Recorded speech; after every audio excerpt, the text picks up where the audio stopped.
Um bom dia, um bom amanhecer. Hoje, nesta quinta-feira, nós vemos aqui no Santo Evangelho, onde Jesus ele faz essa missão acontecer e Herodes aqui procura ver Jesus.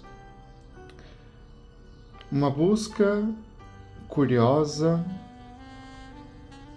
ou uma observação externa, como a de Herodes, é insuficiente para que nós reconheçamos Jesus como Deus, como Messias. Herodes não está preocupado em saber quem é Jesus como Messias, mas quem é esse homem que está arrastando, que está levando, que está curando, que está agitando o povo com a sua pregação e com o seu testemunho e em cima com o seu reino, que é o reino de Deus. Herodes pode significar para nós a condição humana, mesmo que diante dos sinais e milagres que Jesus faz acontecer, não consegue penetrar o mistério de Cristo, né? Sem a graça que ilumina o quê? Sem a graça que ilumina a nossa inteligência e a nossa vontade.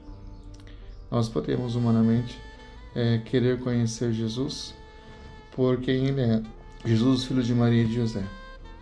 Mas nós não iremos penetrar no mistério de Cristo se os nossos corações, a nossa ilha não estiver aberta. A busca de Herodes é motivada por ciúmes e medo, não pela fé. E é o que impede ver Jesus como Filho de Deus. Muitos buscam a Deus por medo, não por fé. Muitos buscam Jesus por conveniência, não por fé. Muitos buscam Jesus por necessidade, não por fé. E aqui que está o grande segredo, né, de nós meditarmos. A condição necessária para ver Jesus. Herodes queria ver Jesus. Ele procurava ver Jesus. Mas o conhecimento de Deus não se dá apenas pelos sentidos ou pela razão, pelo ver e conhecer, mas pela ação de Deus que eleva a nossa razão e permite a nossa fé viver de algo sobrenatural. Olhar além. Isso é importante para nós.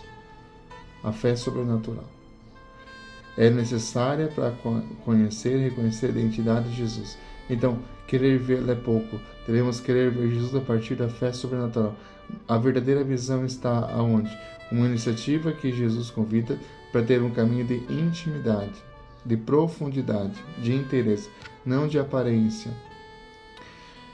E a nossa humanidade hoje, infelizmente, ela busca o quê? Uma vida espiritual por aparência, onde a vida espiritual ela está movida por aquilo que se é mostrado, né?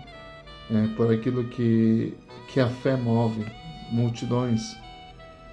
E a fé não é isso. A fé é um caminho íntimo, silencioso, seguro, mas profundamente o que enraizado na nossa vida espiritual com a própria vida de Jesus Cristo, com os olhos voltados à fé.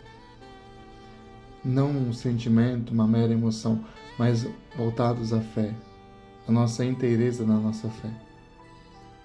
Precisamos o quê? Envolver com Jesus, estar unidos com Jesus, comprometidos com Jesus. Aqui que parte a nossa fé. Não é uma fé de barulho, não é uma fé de momento, não é uma fé somente que busca milagres, mas uma fé que se compromete dia após dia, né? Abraçando a nossa cruz, renunciando cada dia. Porque é fácil ter uma fé e louvar e agradecer a Deus quando tudo está muito bem em nossa vida. Difícil é quando as cruzes pesam em nossa caminhada. Pensemos que essa graça hoje, eu pergunto, será que a gente não está somente com um pensamento, um sentimento ou uma ideia de Herodes de querer ver Jesus para saber quem Ele é, mas sem querer se comprometer? Muitos só vão para ver mesmo, mas não querem compromisso, não querem mudança de vida, né?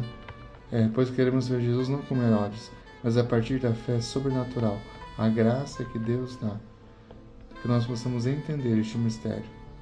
A fé é a grande resposta para ter um encontro com Jesus. E aí, como que você está? Tudo certo? Vamos ver. Pergunte, Como que você tem orientado e movido a sua vida espiritual? Por necessidade? Por aparência? Ou por unidade, intimidade, interesse e proximidade? Pergunte-se. Não permitamos que a nossa fé seja movida por grandes momentos, mas que ela seja construída passo a passo, onde eu estou inserido, na minha comunidade. A fé sem obras, ela é morta, como já dizia Santiago. Vamos pedir essa graça de nós renovarmos o nosso compromisso com Jesus e assumirmos algo em nossa comunidade, porque a nossa fé precisa ser construída assim, mas sozinhos nós não conseguimos. E somente consegue entender isso na dimensão sobrenatural, porque se for algo humano, você pode até começar alguma coisa, mas logo desanima, cai fora, porque não tem raiz. Que Deus abençoe você um bom e abençoado dia. Que Deus nos dê a graça e o dom da fé, de uma fé íntima, verdadeira, de uma fé que ama Jesus de verdade. Fica com Deus.